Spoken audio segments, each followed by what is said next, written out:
अल्हम्दुलिल्लाहि रब्बिल आलमीन वस्सलातु वस्सलामु अला सय्यिदिल मुरसलीन अम्मा बाद फ़अऊज़ु बिल्लाहि मिनश शैतानिर रजीम बिस्मिल्लाहिर रहमानिर रहीम अस्सलातु वस्सलामु अलैका या रसूलल्लाह व अला आलिका वस्हाबिका या हबीबल्लाह अस्सलातु वस्सलामु अलैका या नबीअल्लाह वाला आलिका वस्हाबिका या नूर अल्लाह बलगुल उला बिकमालिही कशफत दुजा बिजमालिही हसनत जमीओ हिसालिही सल्लु अलैहि व आलिही।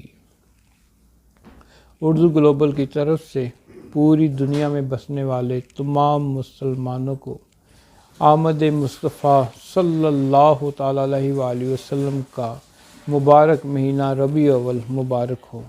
और हम दुआ करते हैं कि अल्लाह ताला इस महीने के सदक़े पूरी दुनिया से जो कोरोना वायरस फैला हुआ है उसका खात्मा हो।